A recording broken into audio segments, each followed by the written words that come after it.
Patients start understanding about the role of fluid, the relevance of reducing fluid in diabetic macular edema treatment, and the need to remain adherent to treatment.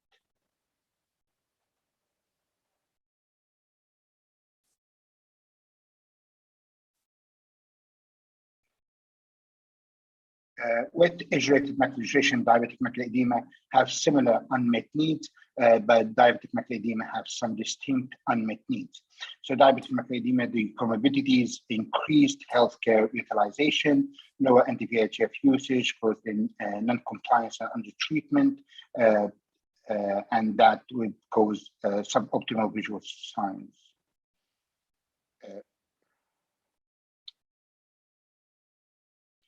So diabetic macular edema places additional burden on patients and healthcare systems. In AMD, we can see declining vision, treatment choices, monitoring needs, and the drug cost, increasing prevalence and local patient lifespan, which is all similar to the diabetic macular edema. While here you have the increased healthcare resource utilization and treatment regimens as well. Persistent fluid is an unmet need in both wet AMD and diabetic macular edema. Treatment burden due to insufficient fluid resolution in wet AMD. In studies compared aflibercept with ranibizumab and presented that approximately 60% of patients in each group needed to return to monthly injections at least once during a 24-month observation period. While in protocol I, post-hoc analysis, probability of persistent diabetic macular edema among patients with persistent fluid after 6 months of anti-VEGF therapy. Real-world evidence shows poor visual outcomes with lower number of injections, indicating under treatment in both DME and wet macular degeneration. So in AMD, in randomized clinical trials, in Marina Anchor, you can see that 12 injections had led to about 11 in Anchor and 7 letter gain in Marina, while in Harbor and CAD trials, about 7 and 9 injections, leading to 8 and over 4 letter gains. But in real-world evidence, we can see that the UK AMR users groups that are less than 6 injections only led to 2 letter gains. While in diabetic macular edema, randomized clinical trials in Rise and Ride and Vivid and Vista, you can see that almost 11 injections in Rise and Ride that caused 12 letter gains in protocol I, 9 injections led to 9 letter gains, while in Vivid and Vista, about over 8 injections led to less than 11 letter gains. While in a real-world study in diabetic macular edema, we can see Pride that 4 injections led to only 1.5 letter gain. Patients with diabetic macular edema are significantly more likely to be non-compliant and comparing with patients of macular edema. So patients with, patients of macular degeneration, patients with DME were twice as likely to be non-adherent compared with patients with AMD. And we can see here that the less than over a year therapy, 22% comparing the AMD compared to 46% of AMD. While patients with diabetic macular edema are less persistent than patients with AMD. Up to 40.5% of patients with AMD drop out from treatment within 1 year. Non-compliance resulting from high burden leads to poor visual outcome in both AMD and diabetic macular edema. So non-compliance in diabetic macular edema patients results in a higher rate of significant vision loss.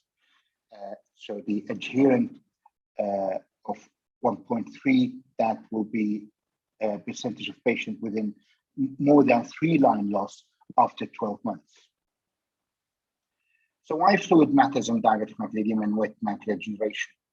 Pathogenesis of AMD and DME are different, but both have VEGFs at the center. So changes in the age 9 that led to regulation in expression of VHFs and DME, phosphorylation of tight junctions proteins, disorganization of blood-retinal barrier, harbor permeability, and that would cause the macular edema. While AMD, the VHFs expression, that would lead to new vascularization, new vascular AMD. Macular edema fluid is a result of the disruption of the blood-retinal barrier. However, the primary location of the disruption differs in the two diseases. So in diabetic macular edema, the initiated breakdown is in the inner blood-retinal barrier. Fluid accumulates due to the breakdown of the interendothelial junctions complexes. The location and size of intraretinal fluid cysts have been associated with worse visual acuity at baseline. Subretinal fluid appears relatively late during the course of DME as a result of leakage from macroaneurysms that spread into the subretinal space, and creates a major disorganization of the affected retinal structure. Accumulation of extracellular fluid and expansion of tissue cause decreased retinal sensitivity. While in wet AMD, the retinal fluid is initiated by breaking of the outer blood-retinal barrier. As a result of the most prevalent type of fluid differs in wet AMD and macular and DME. AMD subretinal fluid is the most common fluid, while in diabetic macular edema, as we mentioned in the slide before, intraretinal fluid is the more prevalent fluid. Fluid on OCT is considered evidence of disease activity in both diseases. In wet AMD, disease activity is primarily manifested by subretinal fluid, and it is important to know that patients in studies where subretinal fluid was tolerated were still being closely monitored and treated as necessary to prevent visual loss. In diabetic macular edema, disease activity is primarily manifested by intraretinal fluid. Differences in wet AMD and DME are evident from OCT images. In OCT, wet AMD, structure changes observed, retinal thickness, subretinal fluid accumulation, cystoid spaces, pigment epithelial detachment, and choroidal neovascularization. While in DME, the structure changes are retinal swelling, intraretinal fluid accumulation, serous retinal detachment, retromacular traction sometimes, and hard exudates. Current society guidelines recommend that the use of OCT to assess and monitor the evaluation response to therapy in both wet AMD and diabetic macular edema. Earlier, anti-VHF therapy led to better visual outcome in the RIDE and RISE trials. Patients who started treatment 2 years earlier gained twice the letters. In RIDE, a 24-month delay therapy resulted in 5.4 fewer letters gained, while in RISE, a 24-month delay in therapy resulted in 4.3 fewer letter gain. Earlier response to anti-VHF therapy led to better visual outcome over time. In a post-hoc analysis of critical eye, eyes with suboptimal early best-corrected visual acuity response showed poorer long-term visual outcomes than eyes with pronounced early responses. Significant proportion of eyes with diabetic macular edema have persistent fluid despite anti-VHF therapy. Persistent edema requiring rescue laser between week 24 and 48 in protocol T. Here in different agents treated. I'm not sure how many still do rescue laser in real life practices. I certainly stopped doing macular laser inside the arcades. When macular fluid is allowed to persist, patients have worse visual outcomes. So patients with residual fluid gain fewer letters over time. I'm just going to mention, I'm going to come across just talking about brolucizumab. I'm just going to mention a case about AMD and brolucizumab. I have an 88-year-old lady, female. She had a drop of vision for 2 days, and best corrected visual acuity was 612 in the right eye and had movements in the left. and she's bilateral pseudoaphaky. And here in the from this photo, it showed some X-rated hemorrhage and elevated macula. The right eye looked, well, it's not really clear, but she had some drusen's on the right eye, which are obvious in the OCT scan. But here in the OCT scan, the left eye showed subretinal fluid and intraretinal fluid, and wet AMD was diagnosed. And she had 3 faricimab injections, and that led to dry macula. Though visual acuity unfortunately did not improve much, but the retina is still dry even 3 months after the last injection. From loading to maintenance, faricimab was evaluated to minimize injections frequency in diabetic macular edema. And here we can see faricimab after loading out 5 loading doses of Q6 intervals of 6 weeks, maintenance of 8 weeks. Patients adjusted if disease activity detected at any if any disease activity was noticed, and after 36 weeks, 12 weeks intervals till the endpoint of 52 weeks. Patients treated with faricimab experienced comparable visual gains to aflibercept with reduced injections and frequency. So you can see at the endpoint with the Kestrel, you can see 7 injections of faricimab compared to 9 of aflibercept, and same in the CARD study. So more than half of patients on faricimab were maintained on Q12 dosing up to week 52. And pre-specified secondary endpoint proportion of patients maintained at Q12. So patients on Q12 were 55% on Kestrel and 50% on Kite. The majority of patients on Q12 weeks after loading remained on the regimen through week 52. So in Kestrel, they had the loading dose, and after that, 88, which after week 36, on Q12 till week 52, they were 88%, and in Kite, that was 95%. A lower proportion of patients treated with faricimab had intraretinal fluid and or subretinal fluid.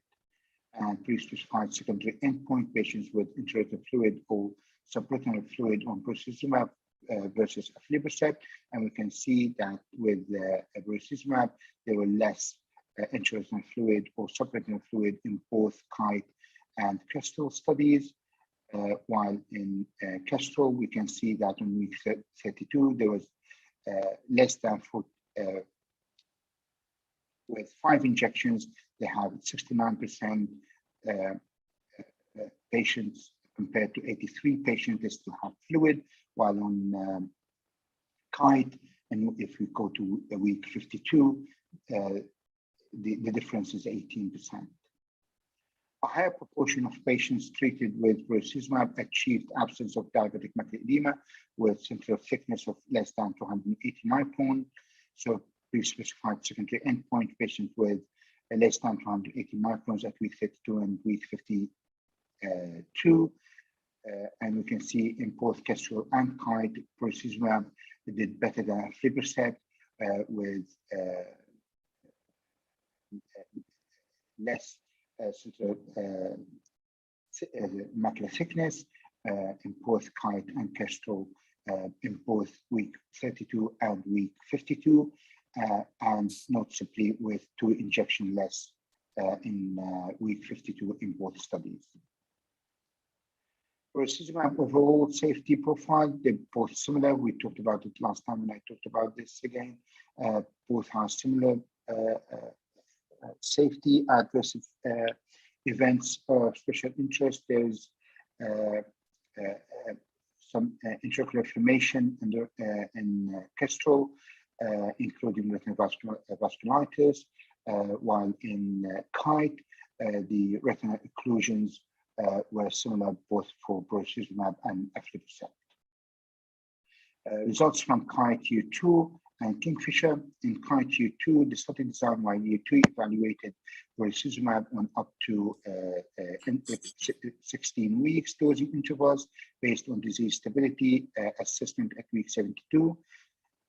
So best corrected visual acuities at year 2 results were consistent with those seen at year 1, including maintenance of best visual acuities. While in Kingfisher, 1-year study assessing the efficacy and safety of brolucizumab versus aflibercept given Q4 weeks. So primary endpoint, brolucizumab was non-inferior to aflibercept in mean change from baseline best corrected visual acuity at year 1 and demonstrated superiority versus aflibercept in reduction of macular thickness and the number of eyes with intraocular fluid and subretinal fluid. Both safety was similar in both studies, comparing both agents. Thank you very much.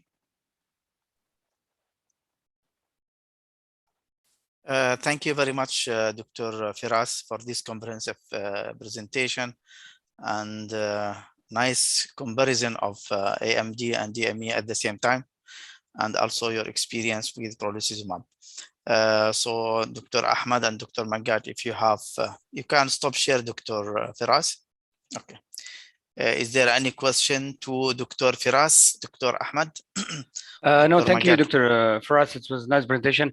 The two things I noticed in the new study regarding the DME, the first one is the loading dose. It was not monthly, it was every 6 weeks. And this usually the question come to my mind usually, why we are, if you are talking about a durable drug, why we keep injecting the loading dose monthly? If it is more durable, we can give a chance not to inject monthly. And I think this study answered the question for me now, because this is usually in my mind.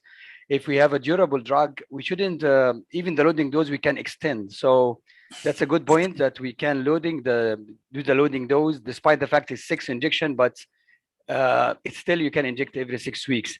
The second interesting point for me is the safety and the side effects. If you look at the Hook and Harrier for the AMD, the incidence of IOI was a bit higher than in the diabetic, despite the fact we are expecting all the diabetes we know we have, there is inflammatory process going. So we were expecting actually to have a higher incidence of IOI dealing with diabetes, but the opposite was there. It was more safe, and the IOI was less compared to the Hook and Harrier. So I don't know if there is any explanation for that, or still working with it.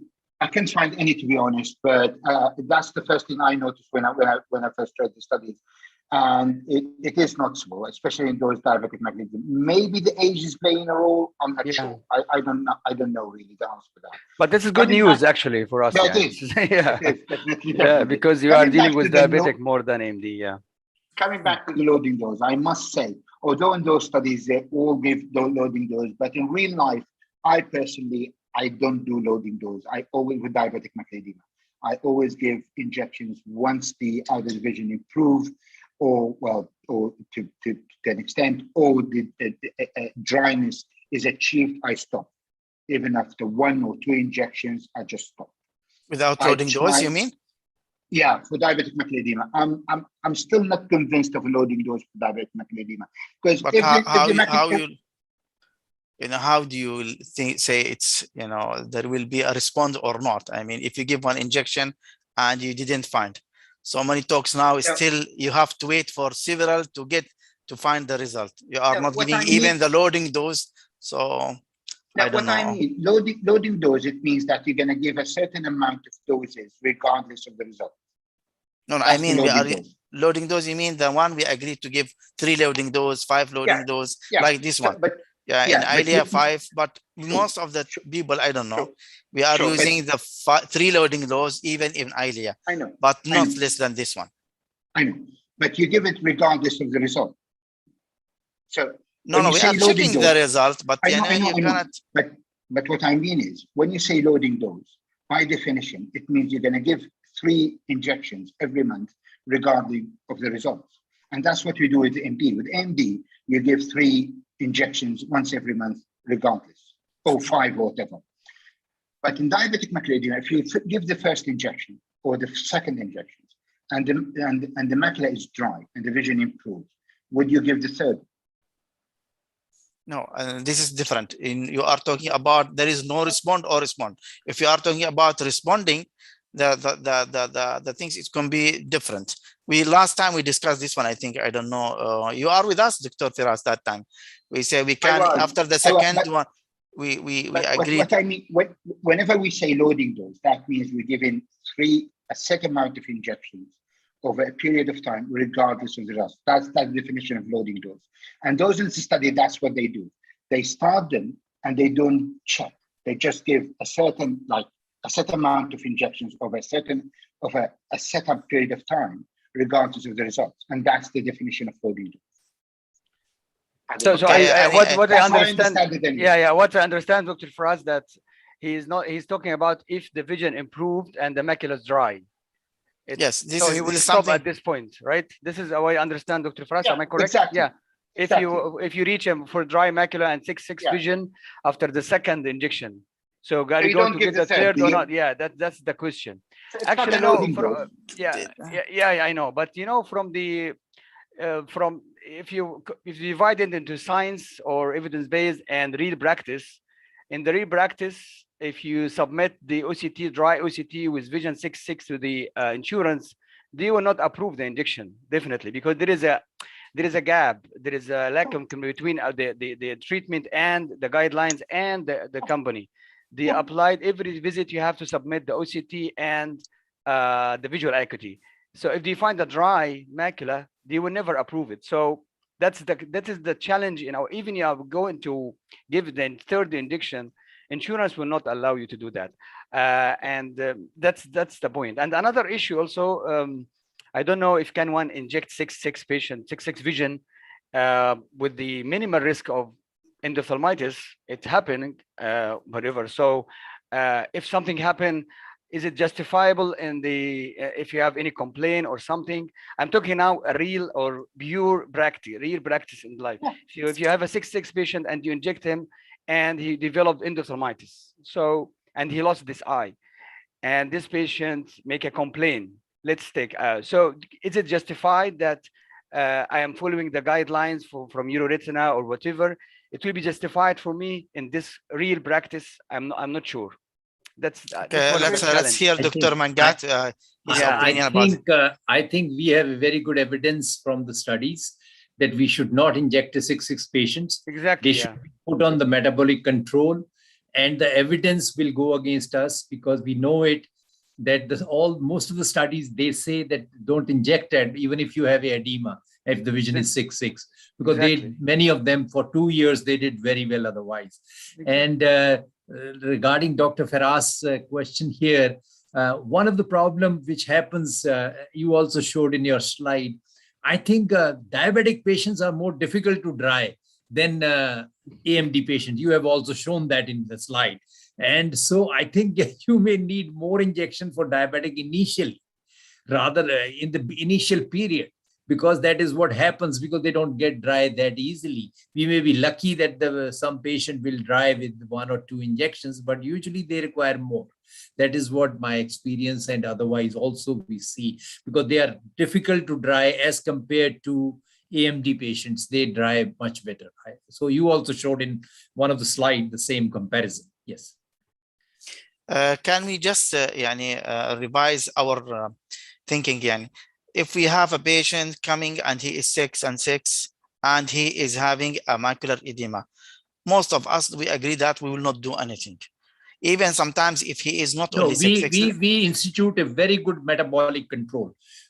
Control all their parameters. It is not only blood sugar. I'm just talking about the injecting, but I'm talking about the central involvement macular edema with good vision, with good visual acuity. So most of the time, if you ask the patient to do a good control of blood sugar and other metabolic disorders, hypertensive and lipid profile, you will find a good result. And I have a collecting of several patients. I gather more than 10 cases in the same way, and I do this one and I find they are responding very well. Sometimes you will find some patients, they are having not 6/6, like say 6/9 or 0.9, which is 6/6 partially. And also there is a minimal also sometimes Even this kind of patient, if you just control the blood sugar, also they are responding, and you will be astonished that you will find them after 1 month, they are getting very nicely and they are improved. But Dr. Firas, he raised the Dr. Firas that patient, he is under treatment. He decided to treat this patient, and he is not 6'6". Let's say 6/12, 6/12, or less, 18. And then he start, and after the second injection, he gets 6'6". This is, I don't know, or let's say 6'9". If 6'6", yes, maybe according to Dr. Ahmad, maybe for the insurance, but for to continue or not to continue, I think there is some people, they are continuing, they are giving the third injection. Others, they will say, even sometimes we are having some, they are saying I'm talking now diabetic macular edema, but in AMD is something I think is different. You have to do a different way of management, treat and extend, even if the patient improving. So this is what I think. I don't know if there is any comment about this one before we move to the next part of our meeting. Agreed? Or we there is? Agreed. That's what I mean. Exactly. Yes. Okay, so now we will move to our next, part of our sessions. Today we are going to tackle two very important dystrophy maculopathies. They are rare, but usually we are seeing some cases, and we need to know how to deal. Even though there is a controversy in the management of dealing with this patient, when there is edema associated with this type of retinitis pigmentosa and MACTEL. I think Dr. Ahmad, he will elaborate a little bit about the MACTEL, also to have, to give an idea about the different type 1 and type 2. And also he will give us some case presentation about this one, and we will see how he will manage, and we can discuss. And now we will start with Dr. Ahmad Al-Barqi. Dr. Ahmad, okay. mic with Thank you. you, Dr. Ahmad. It's a pleasure to be with you again here. I'm going to share my slides now.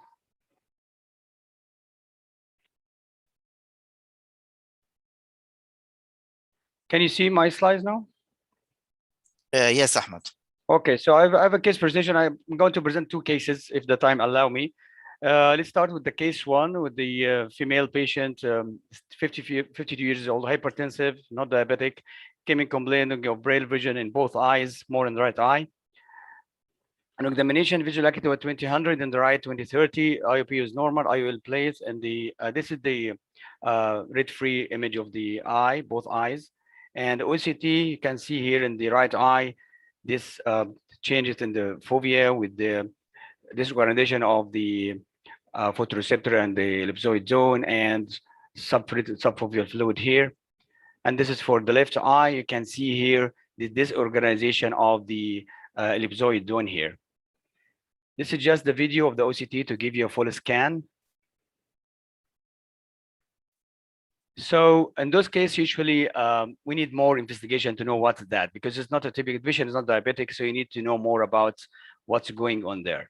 So this is the arteriovenous phase of the right eye. You can see this telangiectatic vessels here, or capillaries here, with leaking at the end. And this is the early phase video of the full retina angiography to show you how it's go there. This is the, you will see here, this telangiectatic vessels here at the fovea area. This is for the left eye, the same finding with leak at the end, but it's not, the OCT picture was a bit better than the right eye. This is the OCT-A. You can see here the telangiectatic exchanges here in the deep capillary plexus. So that's for the right eye. And for the left eye, which is more, it's a bit better than the other one, but you can see here, yes, you can see here the telangiectatic changes in the capillary, in the deep capillary plexus. So if you have this finding, usual diagnosis of this case is MACTEL type 2. So what is the management? You know, there is no, clear cut how to manage this case. There are a lot of treatment options. So I discussed with the patient we can try the anti-VEGF in the right eye to start with and see how the result is, and explain the patient everything about there is no definite treatment. But let's try with the to my mind, it's the safest one, because if you do laser and does not work, you're very close to the fovea, you might have permanent visual defect later on. So I explained the patient everything, and she agreed to go for the injection. So we give her one injection only of the anti-VEGF. And 1 month later, actually, the result was perfect. 2025, the fluid disappear, and the normal architecture of the fovea there is, despite the fact there is some is still there, and was accepted, which is the part of the disease. Just to show you the whole scan of the right eye after injection, between and 1 month post injection. So as I mentioned, there is no standard of care or treatment for those patients. So if you go to the review, Ahmed, we can discuss before you go to yours, if you don't mind. If there is, you want I stop here? Okay, okay, definitely. Yeah, we can ask Dr. Mangat and Dr. Firas. So first of all, how you will, I mean, what is the way of diagnosis of and suspicions of to have Mactel? Dr. Mangat, if you can elaborate. Yeah, I think very nice case, Dr. Ahmed. I think what is characteristic is he has shown an excellent angiogram. I think that is something which we used to diagnose even before OCT came in. But with the OCT, this hyporeflective spaces which we are seeing, and which initially are in the inner retina, and later on they go to the outer retina, or involve both. That is classical. Yeah, that is classical of, and usually it is without thickening. And what is very remarkable about your case, we have not seen usually these hyporeflective spaces disappearing with anti-VEGF injection. Maybe here somehow in your case, the retina was thickened. In other cases, the retina is not that thick. Maybe something to do with that. Otherwise, mostly we don't find that anti-VEGF would be of much, because mostly this hyporeflective space represent usually the cells which are already, the photoreceptor damage is already done. So I think it's a remarkable case. So that means some cases, if selected properly or they are a little thicker, they may respond to anti-VEGF like your case. So great case. I must congratulate you. Thank you. Thank you. Dr. Mangat, if it is your case, what is your choice of management? That is what I'm saying. Mostly I have seen that most of these cases with hyporeflective spaces, which are the retina is not too thick there, they don't respond to anti-VEGF. And mostly we have to just wait and watch. We have to explain to the patient that, well, they may not lose vision soon. They'll have a difficulty in reading. They have a little bit eccentric, these remain. And later on, of course, we know they progress and they have a difficulty in reading. So they will never go blind, but the problem is they don't respond. So what I'll show also later on, if you have a choroidal neovascular membrane along with, that definitely responds to the treatment. But in Mactel cases, hyporeflective place like this responding is remarkable. Yes.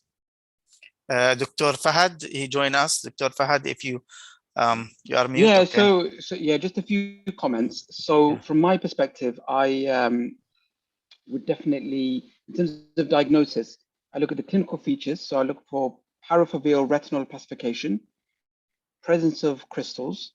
I do OCT, and then like the previous speaker said, I missed Ahmed's talk, so I do apologize. But you look for these parafoveal cystic spaces with retinal thinning or some kind of photoreceptor loss or collapse of the parafoveal outer retinal layers. But also I find autofluorescence very, very helpful because with type 2 Mactel, you lose some of the pigment, macular pigment. So that can lead to an increase in the autofluorescence at the fovea when there should be a foveal hypofluorescence.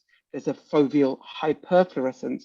And I find that a very helpful test. So I very rarely now do fluorescein angiography for diagnosis of Mactel. I mainly base it on color photography, clinical examination, OCT, and autofluorescence.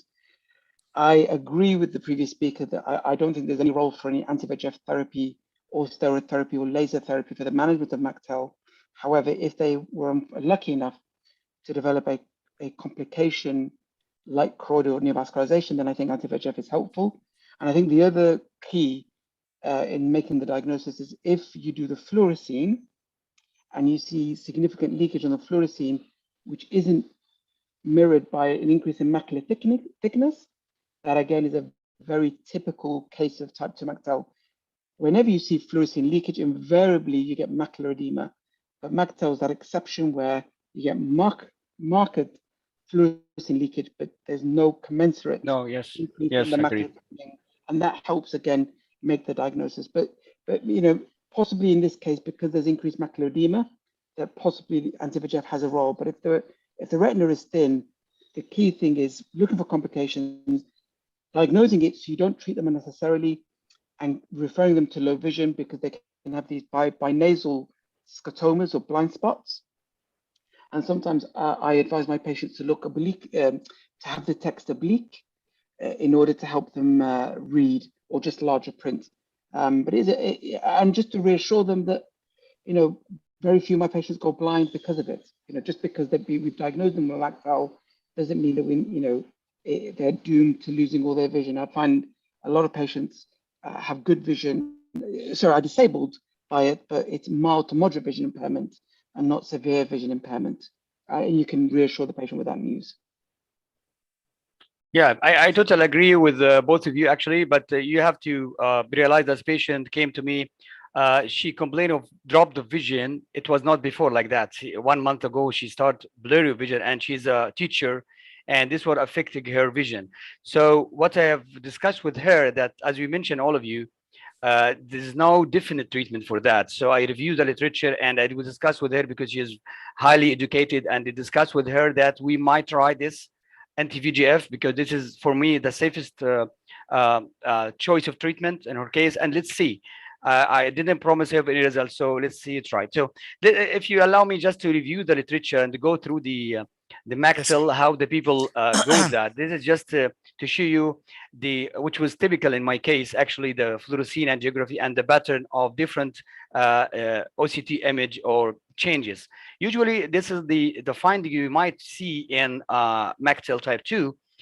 Starting from hyperreflective cavities, as we have seen, sometimes disruption of the inner or the outer photoreceptor segments, foveal detachment, some delayed lamellar or full thickness macular stage. But this is the first 5, the most, and hyperreflective or subretinal lesions. And this is the most commonly finding you can see in Mactel type 2. If you go to the classification, we have 3 types mainly: type 1, type 2, and type 3. But we are going about type 2. We have different stage. You know, we have the stage 1 until 5. So stage 1 to 4, they call it not active. And stage 5, when we find choroidal neovascular membranes, we call it active disease.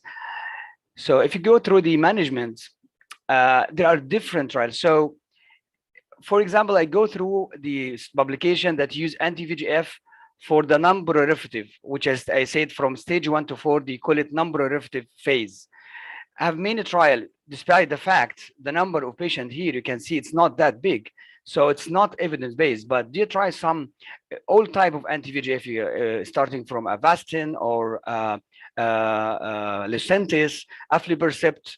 And you can see here on the right side, there are some studies show that some improvements, some didn't show improvements in the vision or the OCT. Sometimes with the OCT changes improvement, but with no change in the vision, and the opposite. So it was really the study or the result was not, it's not conclusive. You cannot count of it. That's why I discuss with my patients all this, that we have some studies but not conclusive.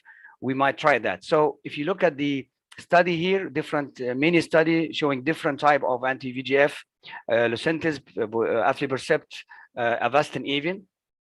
And as I mentioned, there is some, as you see for this study, no significant improvement even in the central macular thickness. So as you mentioned, and I totally agree with my colleagues, that there is no definite treatment and you cannot expect the response. What else you can see also, some study tried rather than anti-VEGF. For example, we're still in the same. We're still in the non-proliferative phase, which is stage 1 to 4. Not yet. There is no vascular membrane. So some studies show triamcinolone. Some doing vitrectomy. Imagine with ILM peeling if you have lamellar macular hole. Some trying also the ciliary trophic factor, and I think this is could be the future. There is now ongoing study, multi-center phase 3 study, this called it Renixus study. It's now in phase 3. They are trying to implant the ciliary trophic factor inside the eye and show does it affect the neurodegeneration or not, because as you see, MACTL2 is the vascular changes, but now we are considering it as also a neurodegenerative disease, one of the neurodegenerative disease. And this is just the trial going now, but I didn't mention it's called an study. So this is the one trial called the 99 patients, and still have some progression of the or less the progression of the neurodegeneration in the sham group. So I think the future is for the ciliary trophic factor. About the proliferative phase or stage 5, definitely we all agree if you have MACTL complicated by CNV, yes, definitely we can use any type of anti-VEGF. There are many studies about bevacizumab or Lucentis or aflibercept, and you really do well on but there is no. And also forget, just to go back, there are also some tried EVBFs with photodynamic therapy also. Some studies show that, but it's only 2 cases. Again, the level of evidence regarding the treatment is not strong yet. So, but still there is no regimen. Because you have loading dose or what, you just what injection, PRN or what, but definitely the treatment of the MACTL type 2 complicated by CNV, I think is all agree that we should use the anti-VEGF as the first line of treatment. So that's regarding the review of the literature and what is the available option and treatment of MACTL type 2. So if you have time, we can go case 2. If we cannot have time, so we can do the next speaker, Dr. Muhammad. What do you say? We can keep it, Ahmed, maybe to the end. If we have a time, then we can go back to that, okay. If you don't mind. So I will, yeah, sure. But I need one to highlight or one question. What is the prognosis of MACTL? Also, you didn't mention. Yeah. Just let me to continue the case because the sake of time, this patient was stable for about 3 to 4 months after 1 injection, and again she have a recurrence, which is the nature of the disease, definitely. So, and they gave him another injection, and it's dry again and came back to normal. And this is till now still dry and no activity again. How about MACTL? You want to cover MACTL type 1? Is there anyone going to present? Type 1, type 1 is just a congenital, it's a unilateral congenital, no treatment, no definite treatment. And type 3, nobody knows about it. So we are talking about MACTL type 2, which I know type 2 is the most common, but type 1 also is available also. But it's congenital, it's not. Is there anything about it? I mean, about the age group and no, there is no treatment. There is no definite treatment for type 1 till now. No. Okay, so we can conclude about this one, and we can move to our next speaker, Dr. Mangat.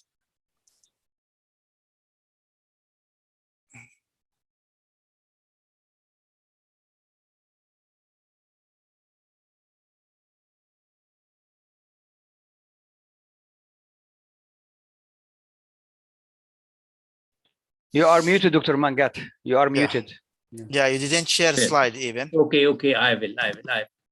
My slide is seen now? Yes, now okay. Okay.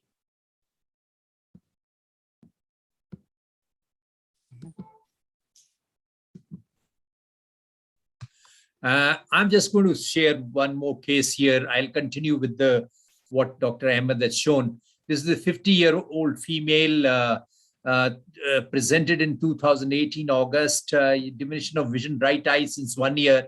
In the left eye, already 3 anti-VEGFs were given in February 2018. And this is typical. You can see what we call as the little graying or little opacification, the way we see here in the parafoveal area. That is the right eye, visual acuity 612. And this is more typical. You can see a larger lesion and also some little pigmentation there, and maybe some vessel dipping over here. So all those signs which were enumerated. So this is the typical OCT. Again, I'm showing you this hyperreflective space as well as this bridging kind of a ILM, internal limiting membrane, which is very typical. So this is the right eye, and this is the left eye. You can see here there is a choroidal neovascular membrane, and of course we have a hyperreflective place. And I'll just go on to so this is a typical macular, again Mactel type 2, what was shown by Dr. Ahmed earlier. So this is the right eye. What he already showed this kind of a picture, telangiectatic vessels, capillaries here in the deep capillary plexus. But there is nothing seen as far as this one is concerned here. So we don't see anything here. And you can see the typical hyperreflective space. When we go ahead and look at the other eye, you can see, of course, in the deep capillary plexus you are seeing, but these telangiectatic vessel. Here you see a typical choroidal neovascular or macular neovascular is what is called these days MNV, and also is in the deeper layer here, which is of course the choriocapillaries. And you can see this lesion. This is the hot area. That is what is seen here as a choroidal neovascular membrane. So we have typical here what he has very nicely told. This is a non-proliferative. In the right eye, left is proliferative. And in view of the no subretinal fluid, we just advise follow-up. But he presented with blurring of vision in both eyes since 1 week. And what you see here is now, you can see even the right eye, which was having nothing, there is something here, a small membrane coming up in the outer retina. And you can see this area is getting hot now. So, and the left membrane has grown bigger. You have a halo, and so is in the, you can see here, of course, earlier it was smaller. And so you can see the comparison of this is the right eye. So there was nothing here, and you have this membrane, this became larger. And this again, you have the comparison, this has become larger with a halo. And so both eye injection ranibizumab was given, and you can see just with one injection, only one injection has been given here. And you can see here it has become much smaller. So this was followed, and you still have a 6-12 vision down the line here till almost 30th of January 2019. And then you look at this other eye. Here, injection has been given ranibizumab. It becomes smaller. Again, you can see here, this is the right eye, and right eye still, you can see here, it is smaller. But what is happening down the line? Look here, there is, again, after about 5 months, there is a recurrence, there is a bleed. This is the right eye, which was a better eye all along. And you can see this membrane is growing back here. And this was grown bigger, and now injection has been given again. So that is what can happen, but it does respond to anti-VEGF treatment. So I'll not go beyond. We'll leave it for the discussion here. And so I'm just opening up the whole case for your comments and discussion. Yes. I will ask Dr. Firas.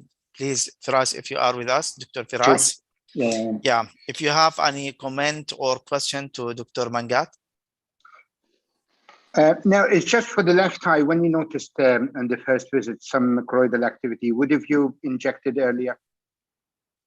That was a big question. The visual acuity was 6-12 both eyes, and the patient was not really complaining anything. They were similar, but we did see. That is a question I was going to ask all of you here. If you are seeing a choroidal neovascular membrane, or what we call now macular neovascularization, and we on OCTA, like in AMD, usually we do not inject unless we see a fluid. So here, I don't know. I have no answer what you're going to do, whether you want to treat such case, because maybe these cases, they behave much worse. So that is a question, which in fact, we don't have an answer as yet in the literature. Yeah. Yes, Dr. Let us see.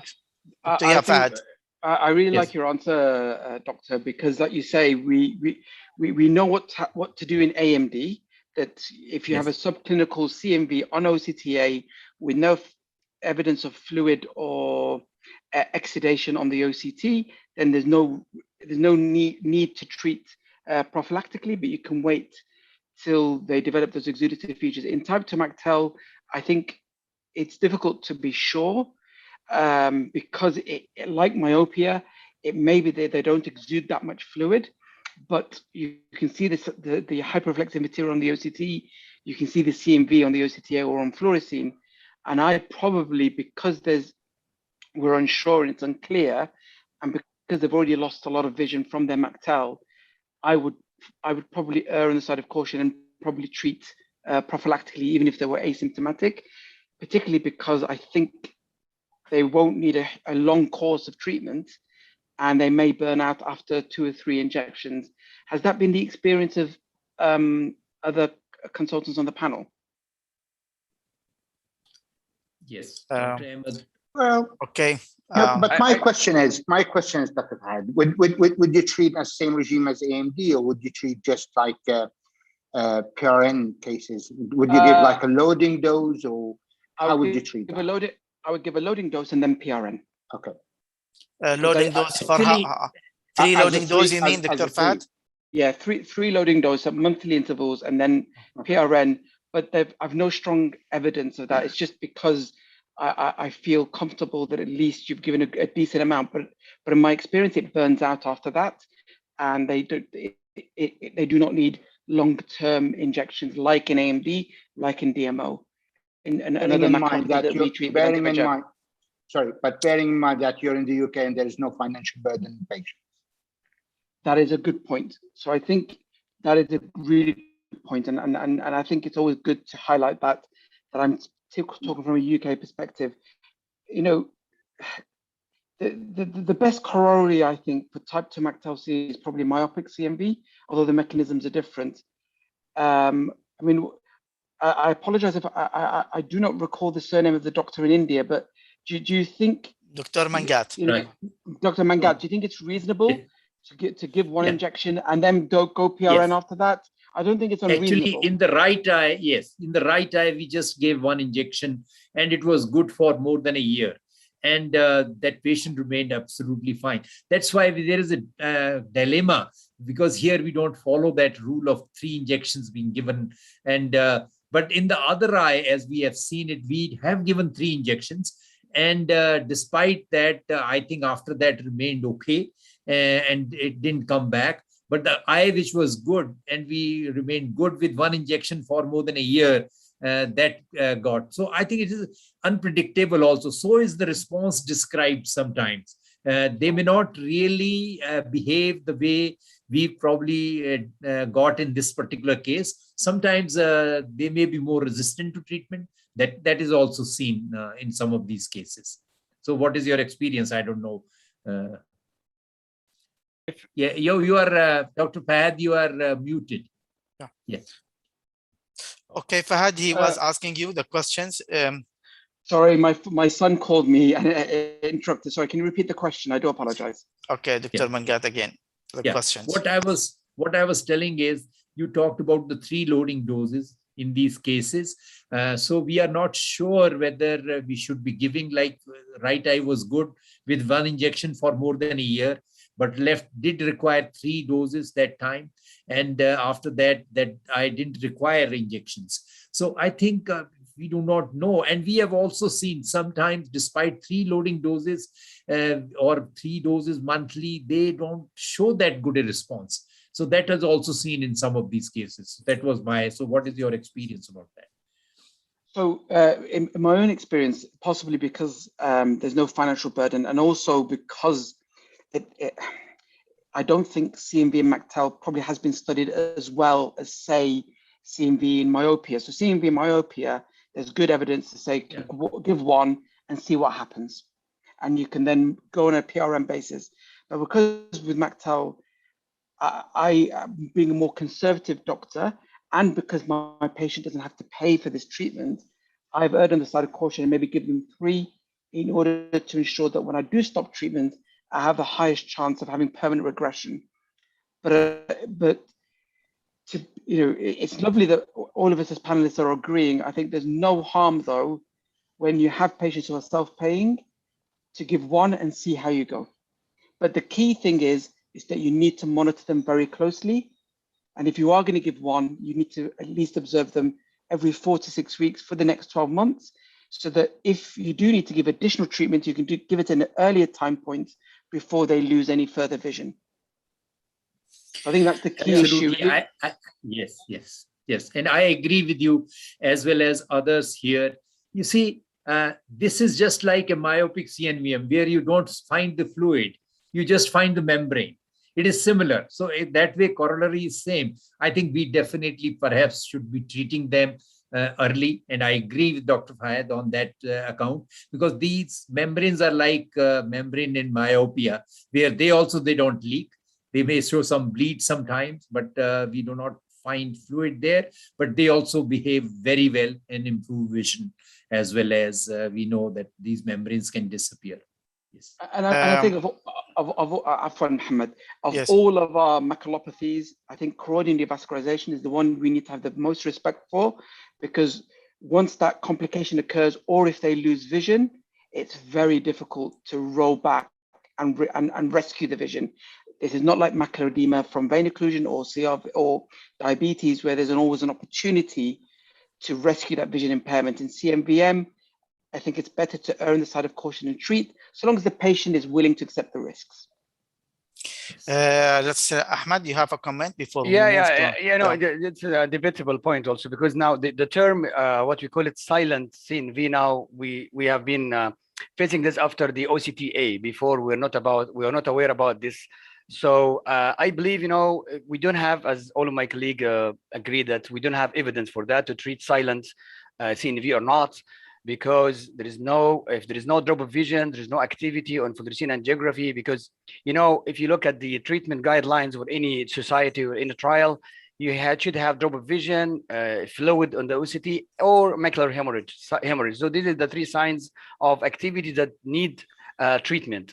But if you have a membrane that is silent, you don't know after how many months it could be stay silent for a long time. So I don't agree that we should treat those patients unless if there is some change in the vision.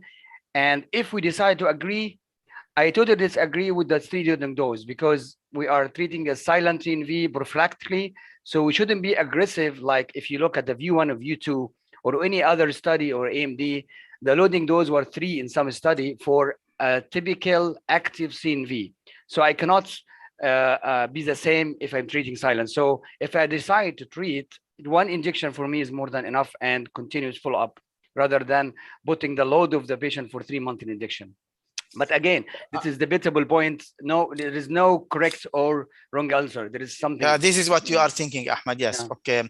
I think where I agree with Ahmed is we don't have to give a loading dose, and I take that point on the chin. But I think you've just got to be very careful that we don't make all CMVs the same, and we have to look at each CMV for the particular disease. And for AMD, what he says is, I think, is for age-related macular degeneration, I'm fully with Mohammed in terms of the decision to treat. But when it comes to secondary CMVs due to uveitis, MacTel, myopia, I must confess, I do treat earlier, even if they're silent. So long as I'm seeing structural change on the OCT and there's evidence on the OCTA, because I do worry that they will lose vision, and particularly if that lesion progresses underneath the fovea and they get photoreceptor damage, even with timely intervention at that point, you may not be able to rescue the vision. And particularly, sorry, Abu Mohammed, but particularly because we just don't know, I think it's better to give the patient the benefit of the doubt, unless a trial says otherwise. Can we say, Fahad and all our colleagues here, the patient came with deteriorated vision, and you found this finding. That means the vision deteriorated because there is, a pathology or something going on. And if we find some, maybe we are not very clear about, and we found, a silent CMV, maybe most of us, we agree we don't treat in somewhere, but here, as I mean, I was convinced with Dr. Fahad, what he said, this is the area where if you lose the vision, you cannot rescue again.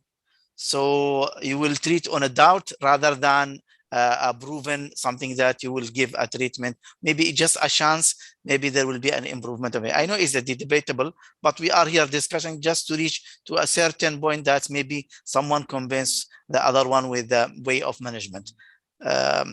I don't know if there is any comment about my things or my thinking, and Ahmad or Dr. Mangat or Firas. No, it's okay. Well, I think we kill it. We kill it. Well, sometimes in choroidal neovascularization, you say overtreat better than undertreat. But I just need to mention one note. Dr. Ahmed mentioned in his treatment when he touched about treatments in the literature, talking about vitrectomy. Just to add a surgical perspective, some of those MACTELs could end up with as a macula holes, and those because that drape on OCT might just open. And those would be treated with vitrectomies and iron peel. But it must be mentioned that those have a higher risk of reopening again. So you have the success after the operation, they find the macula had closed, but they do have a risk of reopening again of those MACTELs because the activity is still there. They usually don't even improve vision because most of the time the area where these photoreceptors are, they have gone. You might succeed anatomically, but vision doesn't improve. Because I have operated some of these. Yeah, but they do open again. Actually, that's the main. They open as well as they don't. Even if they close, or you have that kind of a closure, which is more of a U or V, W shaped, whatever we call it. The problem is the vision doesn't improve. That is where but you can't leave it open. That's the thing. Just to add a point here, if you the study I've shown the when they do vitrectomy, as my colleague Dr. Magnet said, they said if you look at the result, there is no even improvement that's in the structural after doing PL, and still the same finding, because as we mentioned, it's we consider it now it's a neurodegenerative, so the process is not like tractional or something, it's something neurodegenerative. So as you mentioned, I don't advise to go for vitrectomy in those cases, definitely. I only operated on one, not knowing that it was MACTEL at the time, till the other eye, developed. So that's good. We discussed MACTEL today. I must admit that was so embarrassing. I was a fellow. It was so embarrassing in front of my body. But in any case, it opened again. It was so embarrassing. But we did not operate after. Okay, thank you very much. It was very interesting discussions. We have one question from our attendees.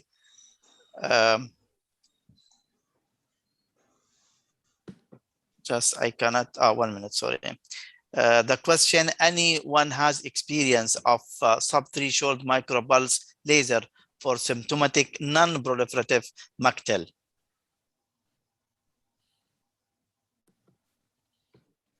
So there is a paper that's been published in Retina where Fahad, can you raise your voice because I cannot hear you? Oh, no worries. Yeah, there is a paper in that has been published very recently in Retina from Brazil, but it's a case series where they show some benefit from micropulse, but I just don't use micropulse in my day-to-day retina practice, and I remain to be convinced that it has a role. Okay. I think we are from the time when we were using the proper laser for all cases of MACTEL. We used to do almost like a grid laser, and it never improved anything. Rather, we made them worse. So I don't think here, since the process is neurodegenerative, as already said, that lasers would help. That's how perhaps the photodynamic therapy. Hardly a couple of cases have been done because most of the others, those who did, they rather became worse. So this I have seen also in some MACTEL cases where they were elsewhere, photodynamic therapy was done, their visual prognosis was worse. They developed bigger, larger area of outer retinal layer sort of atrophy. Yes. I think we can stop here and we can continue with our speakers. Dr. Fahad, now you're. Yes. Thank you, Mohammed. Yes.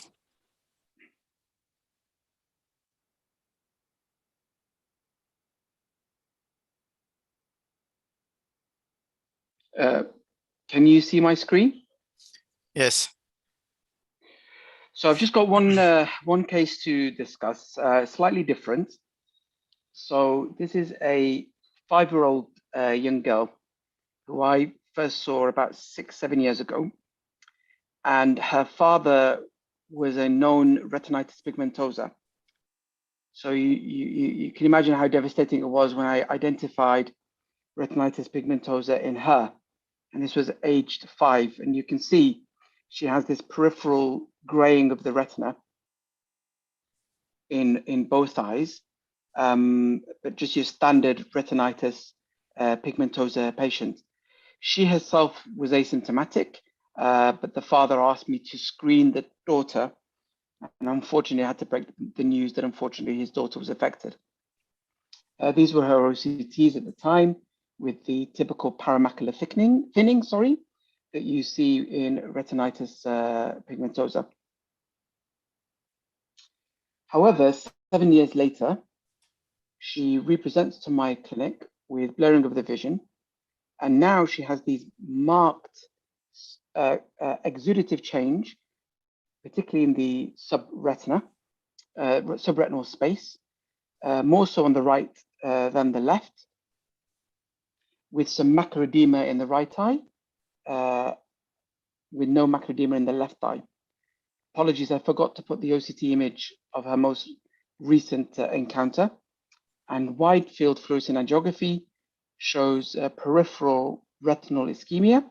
I apologize for the quality of the fluorescein, but this is an oral fluorescein angiogram because she's 12 and unfortunately still in our hospital. We're not offering intravenous fluorescein angiography for our under 16s. And in the left eye, very similar temporal shutdown of the peripheral retina is ischemic. So before I carry on, I'd like to end the show there.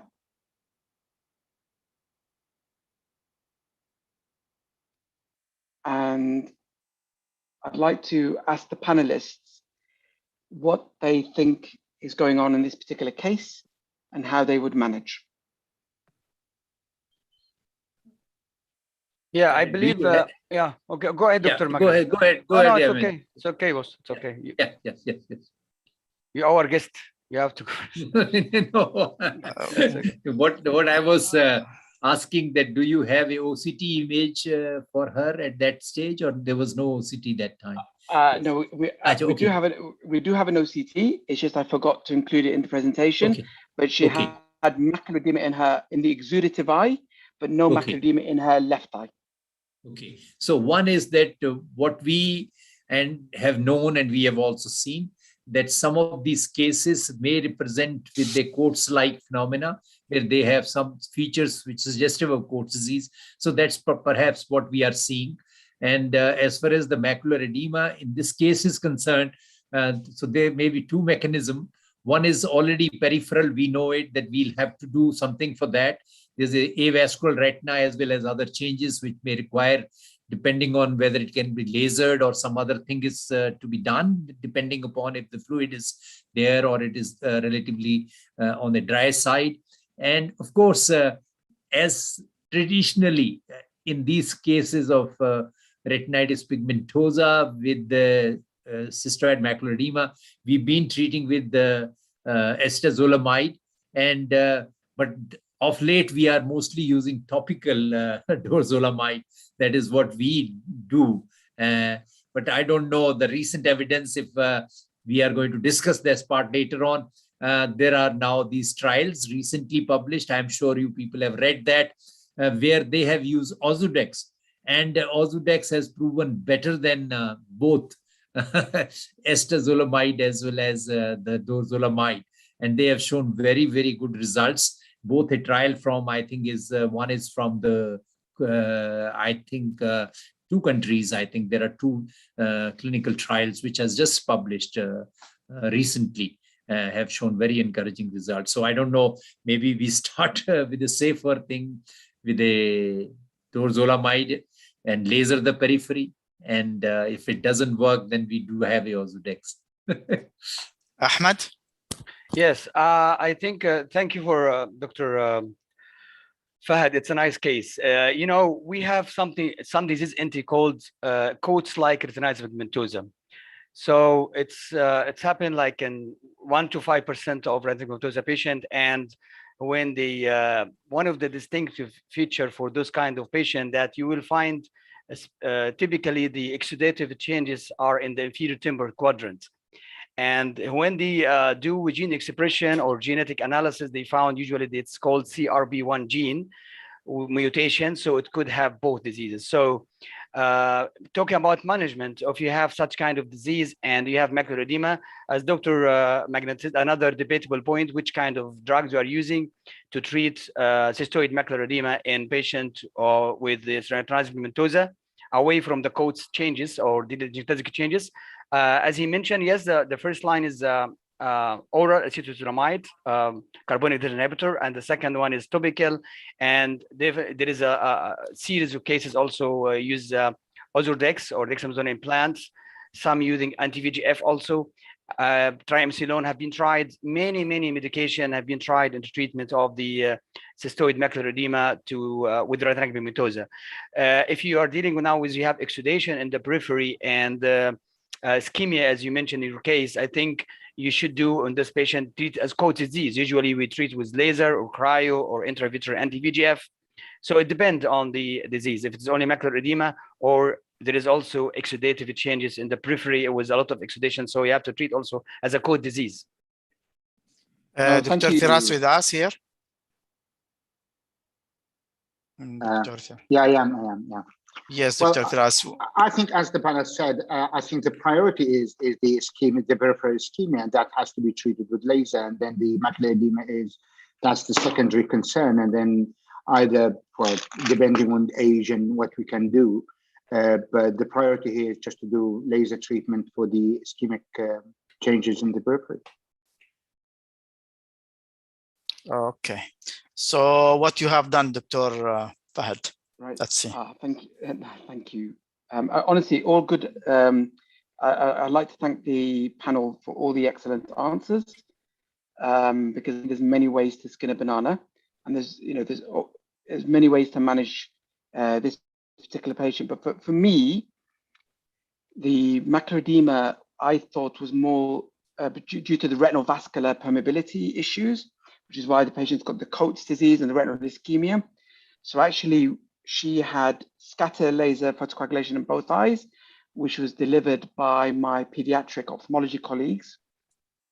Because where I work, we have a separate adult hospital and a children's hospital, so I don't have practicing rights for that. So the laser was delivered by my pediatric colleagues, and we gave bilateral Avastin injections, and we gave about 2 or 3, and she responded very, very well. And as you can see, there's a marked reduction in the amount of retinal exudation. Her macular edema, completely resolved. But as you can see on the left eye, there are some new exudative changes that weren't present initially.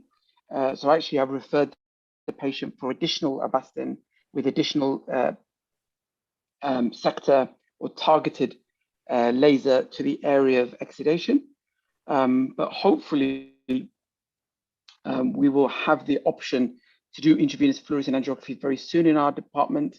And I think that's going to be the clincher for her to ensure that we target the laser, to the right area. And she's done very well, but unfortunately, she's going to need long-term anti-VEGF to ensure, and laser to ensure permanent resolution of the disease. And I don't think, we're going to get away from intermittent laser or anti-VEGF to control a maculopathy and maintain 6.5, 6.6 vision. So although she has RP, she still has good central acuity.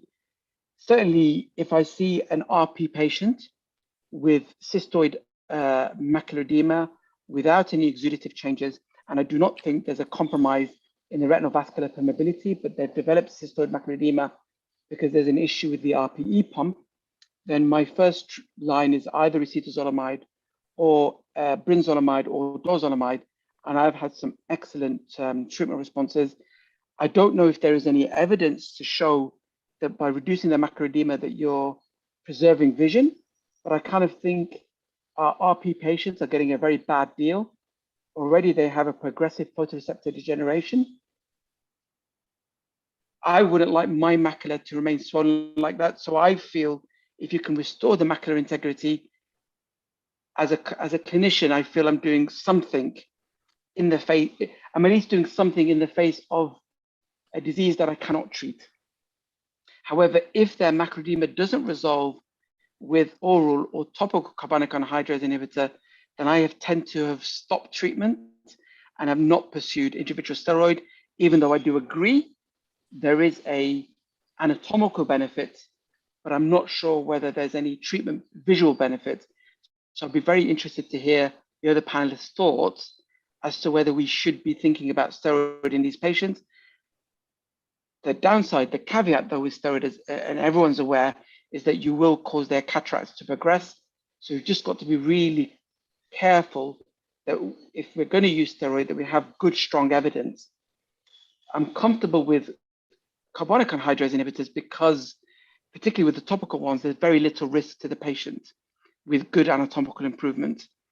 But steroid, at the moment, I don't think I'd be considering it in my practice unless there's good level 1 evidence to show that if you observe it, that it's better than observation in this group of patients. But I'm interested to hear the panelists' thoughts. The one I know that use Ozurdex, I'm sorry, Dr. Mohammed. The one I know that using Ozurdex implants, they told me, I've never used one for RPs, but the doctors I know that use one, I know both of them told me that they tried subtenon Kenalog before trying Ozurdex implant. And if there is any minimal improvement on the subtenon Kenalog, then they went ahead and did the Ozurdex implant. I don't know if the panel, they have any experience with that. Quite a reasonable step. So yeah, so you've challenged them with the subtenon's Kenalog. Yeah. If you can show there's vision improvement and resolution of the edema, then clearly, even if, at the end of the day, you as a doctor, you've got to always tailor what is best for that particular patient.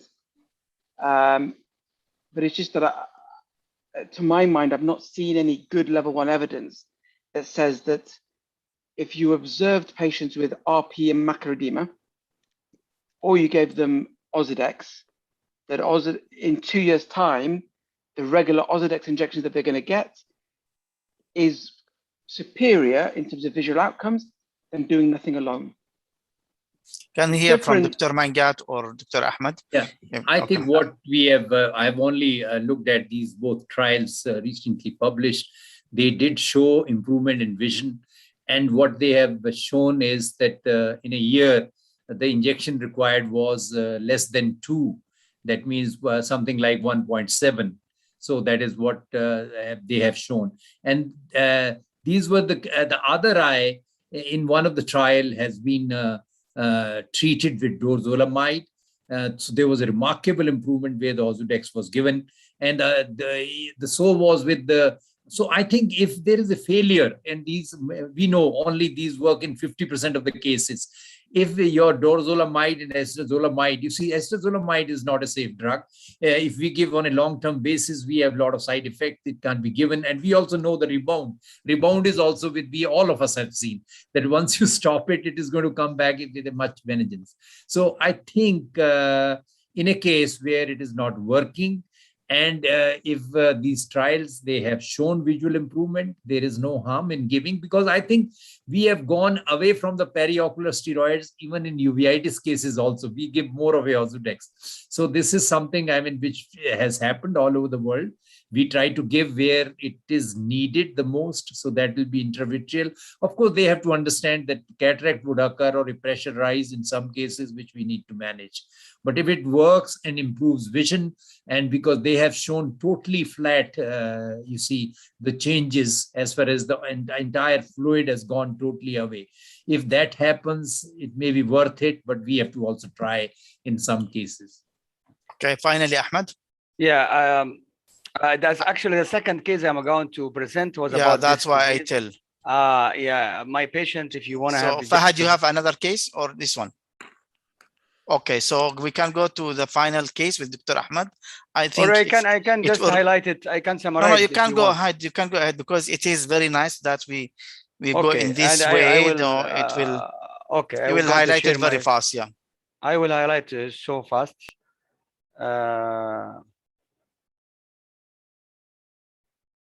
The second case, this is the one. Case 2, yes. Here, okay. Can you see my slides now? Yes, go ahead. So this patient is a young male actually with RP, retinitis pigmentosa with deafness. So it's called Usher syndrome, decreased vision in both eyes. He came to me. He is using before oral carbonic anhydrase inhibitor and stopped use side effects. And he was on topical carbonic anhydrase inhibitor durzolamide for 3 months. And he came to see that he feels there's no improvement in the vision with this treatment. So an examination of visual acuity was 2100 in both eyes, clear lens, and typical picture of retinitis pigmentosa, as you can see it in both eyes, with the macular edema. OCT, you see here cystoid macular edema in both eyes, despite the fact he used both systemic and topical carbonic inhibitors, and no improvement for 3 months. So this is just let's be quick. This is the video to show you all the full scan. It was significant edema, and the patient was not seeing happy. And this want to highlight something here. As you all know that retinitis pigmentosa patients, they are counting on central vision.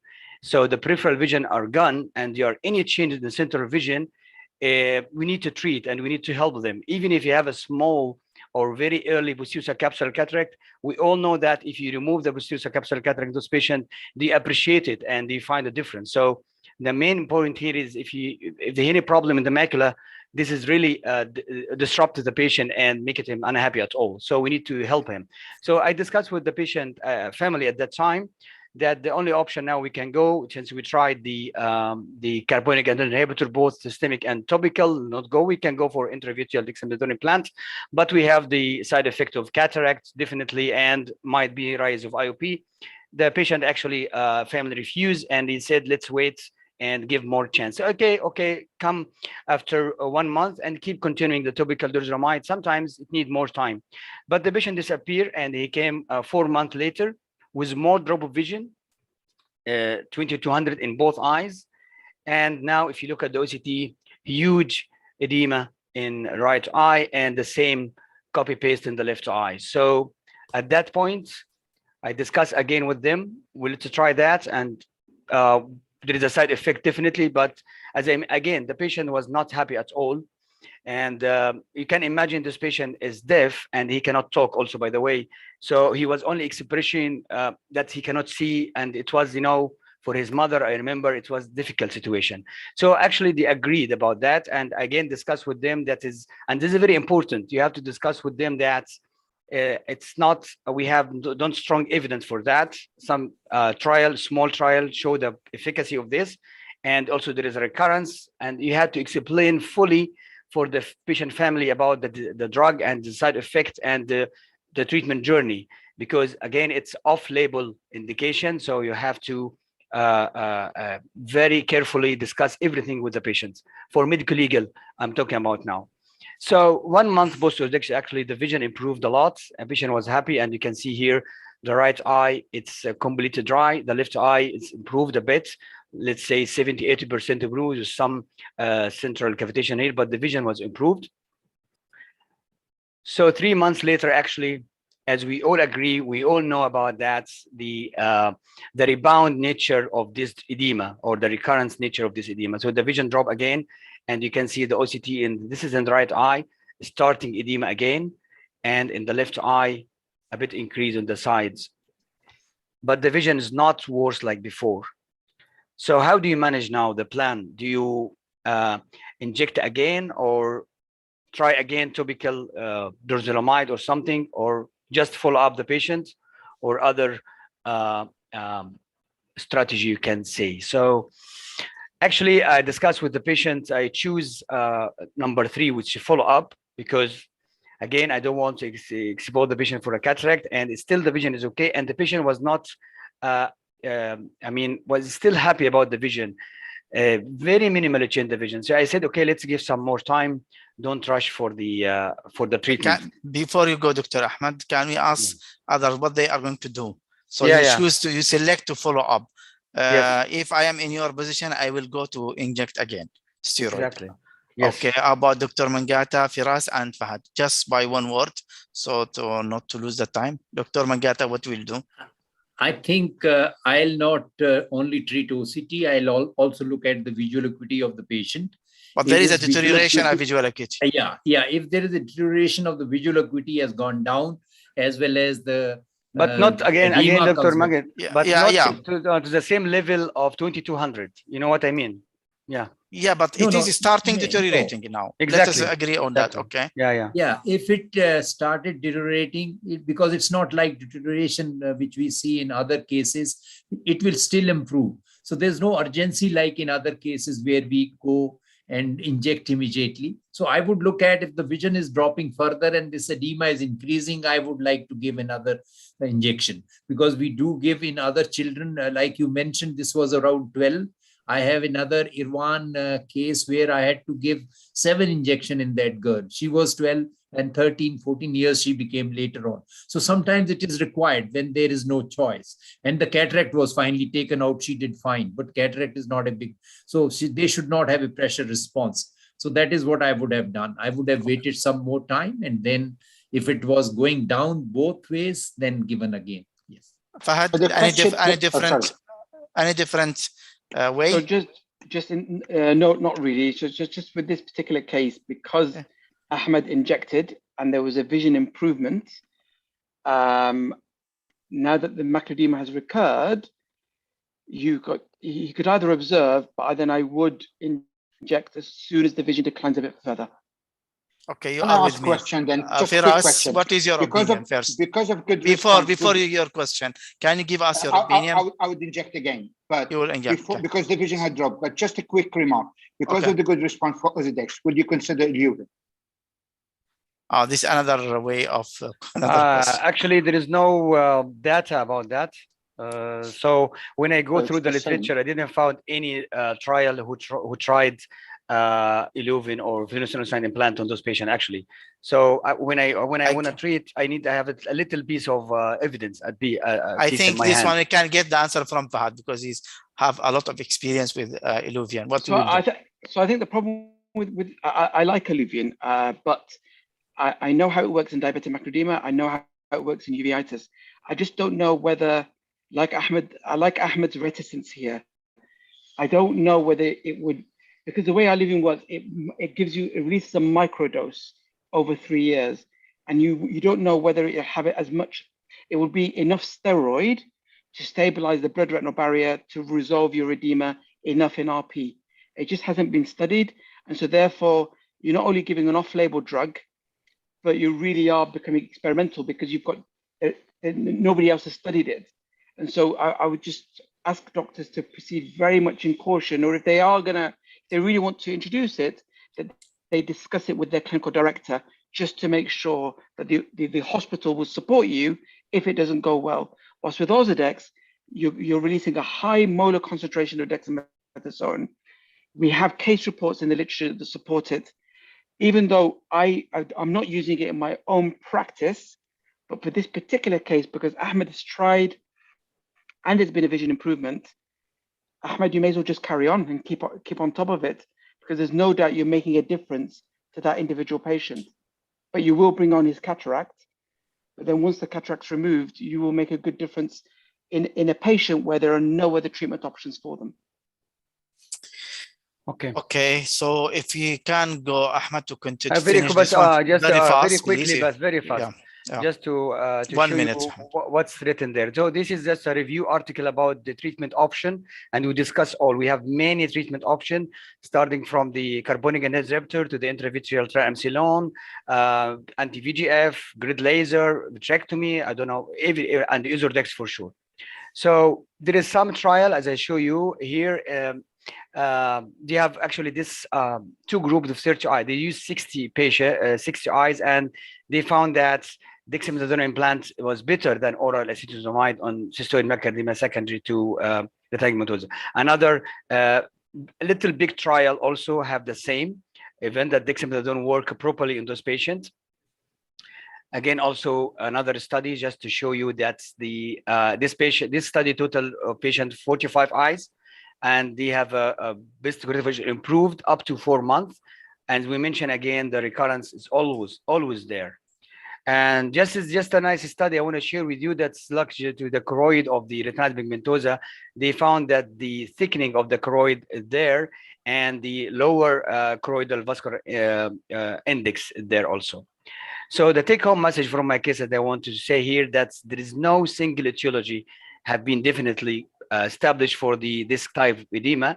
We have many or several mechanisms or combination. It's all theory, starting from breakdown of the barrier, dysfunction of bumping mechanism, RPE, molar cell edema and dysfunction, and retinal antibodies. Some study also investigated the high level of immunoglobulin G and A and M in some patients, and this is reflects why some patient respond and some patient does not, and why also the recurrence, because we don't know. Again, we all agree that still we're missing a large or randomized control trial to provide high level of evidence. And the last point I want to highlight here is the rebound or recurrent nature of this kind of edema. This is very important when discussing with your patient about this edema, because they might, this one injection or one treatment, it will go away. If you discuss in the beginning that this patient or this edema it will recur, or there is high incidence of recurrence, we need to treat on time. The only thing that's I will stop sharing here. Thank you. I just want to ask about regarding the cataract, because this patient was 19 years old. I'm very cautious. Why I choose follow-up. When I said follow-up, I said follow-up 1 month only. Let's see you in 1 month, and they do OCT again, and they check the vision and the edema, it's increasing or not. Because this patient is highly active, and if you cause him cataract and remove the cataract, you cannot put multifocal IOL definitely in those patients. So you will take out his accommodation. So, and he has a clear lens. So I was very cautious about giving another top-up injection early.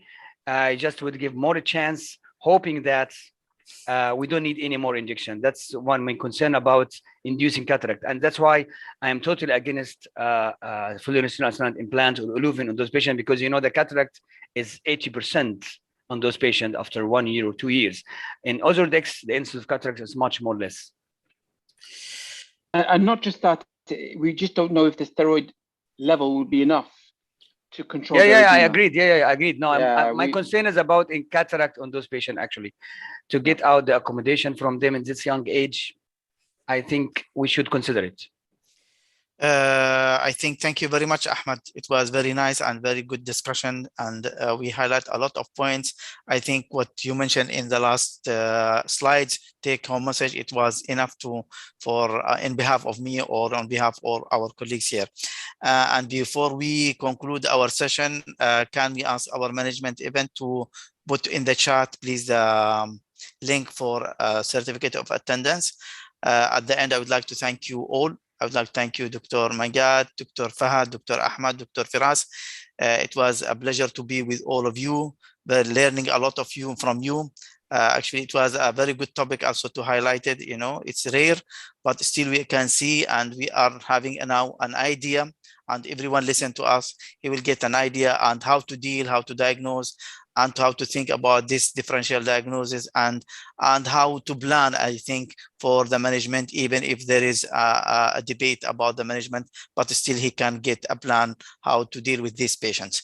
Thank you very much for your time, for your experience, for sharing your information and learning from your experience. And we hope to see you inshallah soon. And before I close, I want to announce that we already sent all the certificate for MEOM. Maybe only the speakers, maybe they didn't receive the appreciation. No, I We will receive do it. appreciation. No, No, appreciation, not yet. I will do that. I will Thank do you. that soon now. Thank you. So thank you very much, and we hope, inshallah, to meet you again in future. Thanks a lot, and good night. Bye bye. Thank you very much. Great.